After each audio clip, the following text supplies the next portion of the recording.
ॐ त्रिपुराय विद्महे तुलसीपत्राय धीमहि तन्नो तुलसी प्रचोदयात्। हे मेरे प्रिय भक्तों, तुलसी माता के इस गायत्री मंत्र का जाप करने से मन शांत होता है तथा मन में सेवा भाव का संचार होता है। और इस मंत्र का ध्यान करने से गृह कलेश आदि बाधाओं से मुक्ति मिलती है। हर हर महादेव दोस्तों, महाकाल भक्ति ज्ञान चैनल में आप सबका एक बार फिर से हार्दिक स्वागत है।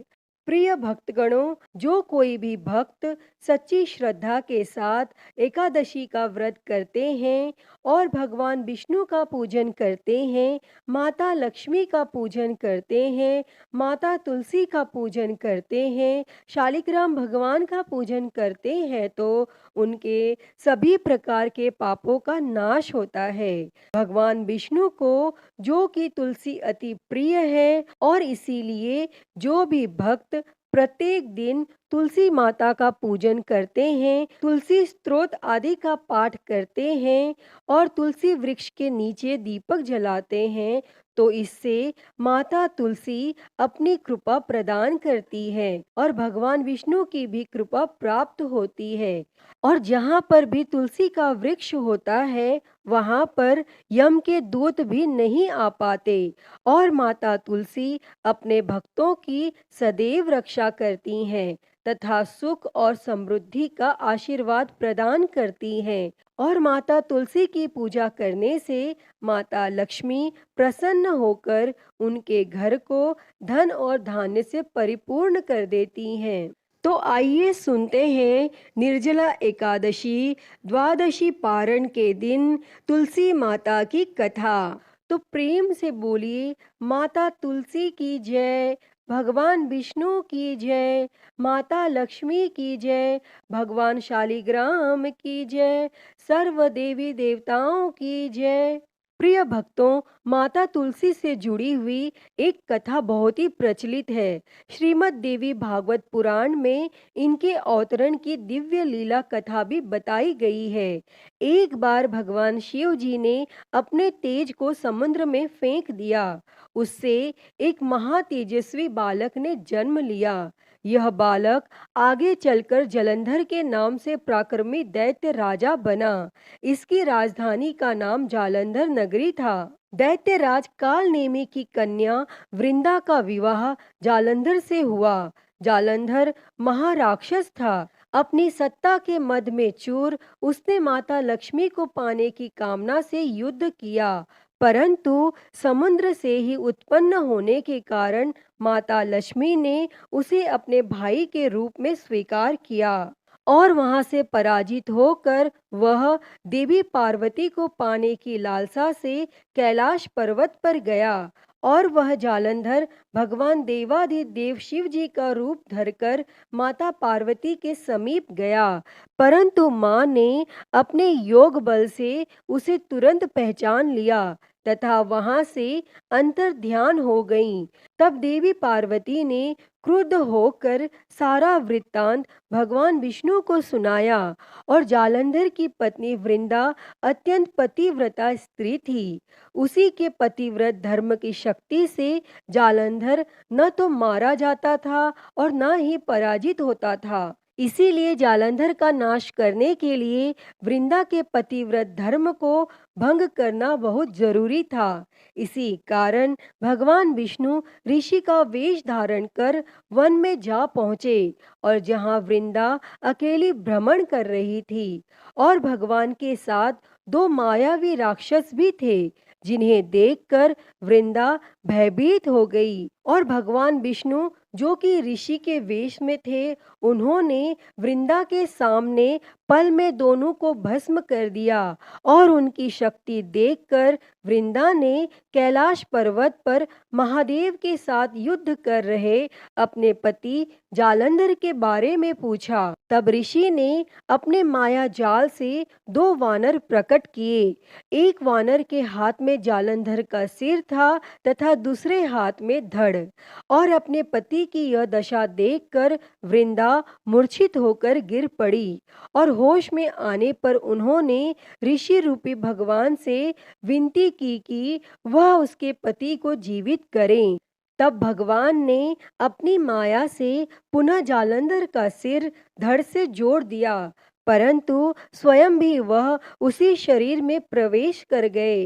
वृंदा को इस छल का जरा आभास न हुआ। जालंधर बने भगवान के साथ वृंदा पतिव्रता का व्यवहार करने लगी, जिससे उसका सतीत्व भंग हो गया।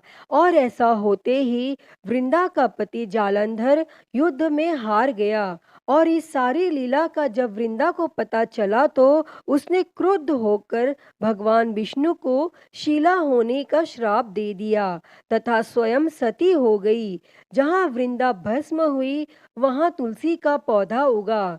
और भगवान विष्णु ने वृंदा से कहा, हे वृंदा, तुम अपने सतीत्व के कारण मुझे लक्ष्मी से भी अधिक प्रिय हो गई हो। अब तुम तुलसी के रूप में सदा मेरे साथ रहोगी। और जो कोई भी मनुष्य मेरे शालिग्राम रूप के साथ तुलसी का विवाह करेगा उसे इस लोक और परलोक में विपुल यश प्राप्त होगा। प्रिय भक्तों, जिस घर में तुलसी होती है वहाँ यम के दूत भी असमय नहीं जा सकते। गंगा व नर्मदा के जल में स्नान तथा तुलसी का पूजन बराबर माना जाता है। चाहे मनुष्य कितना भी पापी क्यों न हो, मृत्यु के समय उसके प्राण मंजरी रहित तुलसी और गंगा जल मुख में रखकर निकल जाते हैं। वह पापों से मुक्त होकर बैकुंठ धाम को प्राप्त होता है। जो मनुष्य तुलसी व आंवलों की छाया में अपने पितरों का श्राद्ध करते हैं उसके पितर मोक्ष को प्राप्त होते हैं। भक्तों, उसी दैत्य जालंधर की यह भूमि जलंधर नाम से विख्यात है। और सती वृंदा का मंदिर मोहल्ला कोट किशनचंद में स्थित है। कहते हैं इस स्थान पर एक प्राचीन गुफा थी जो सीधी हरिद्वार तक जाती थी। सच्चे मन से 40 दिन तक सती वृंदा देवी के मंदिर में पूजा करने से सभी मनोरथ पूर्ण होते हैं। तो आइए अब सुनते हैं तुलसी माता से जुड़ी हुई एक और कहानी। एक बुढ़िया माई थी। वह तुलसी माता को रोज सींचती और कहती कि हे तुलसी माता, सबकी दाता, मैं तेरा बिड़ला सींचती हूँ, मुझे बहू दे, पीताम्बर की धोती दे, मीठा मीठा घास दे, बैकुंठ में वास दे, चटक की चाल दे, पटक की मौत दे, चंदन का काठ दे, रानी सा राज दे, दाल भात का भोजन दे, ग्यारस की मौत दे, कृष्ण जी का कंधा दे। और वह बुढ़िया माई रोज तुलसी माता को सींचती और यही कहती। तब तुलसी माता यह सुन सुनकर सूखने लगीं। तो एक दिन भगवान श्री कृष्ण ने पूछा कि हे तुलसी, तुम क्यों सूख रही हो? तब तुलसी माता ने कहा कि एक बुढ़िया रोज आती है और यही बात कह जाती है, मैं सब बात तो पूरा कर दूंगी, लेकिन कृष्ण का कंधा कहाँ से लाऊंगी? तब भगवान श्री कृष्ण बोले, जब वो मरेगी तो मैं अपने आप कंधा दे दूंगा, तू बुढ़िया माई से कह देना। और फिर जब बुढ़िया माई मर गई सब लोग आ गए और जब माई को ले जाने लगे तो वह किसी से न उठी। तब भगवान एक 12 बरस के बालक का रूप धारण करके आए। तब उस बालक ने कहा, मैं माई के कान में एक बात कहूंगा तो बुढ़िया माई उठ जाएगी। और बालक ने कान में कहा, बुढ़िया माई मन की निकाल ले, पीताम्बर की धोती ले, मीठा मीठा घास ले, बैकुंठ का वास ले, चटक की चाल ले, पटक की मौत ले, कृष्ण जी का कंधा ले। तब यह सुनकर बुढ़िया माई हल्की हो गई। तब भगवान श्री कृष्ण ने कंधा दिया और बुढ़िया माई को मुक्ति मिल गई।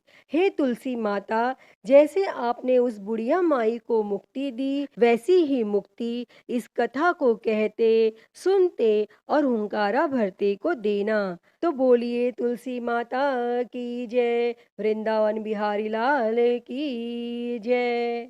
तो भक्तों, मैं उम्मीद करती हूँ कि आपको आज की यह कथा पसंद आई होगी, और अगर वीडियो अच्छी लगी हो तो इसे लाइक करें, ज़्यादा से ज़्यादा शेयर करें और कमेंट में तुलसी माता की जय लिखना ना भूलें, और महाकाल भक्ति ज्ञान चैनल को सब्सक्राइब कर नोटिफिकेशन बेल को ज़रूर ऑन कर लें। हर हर महादेव। धन्यवाद।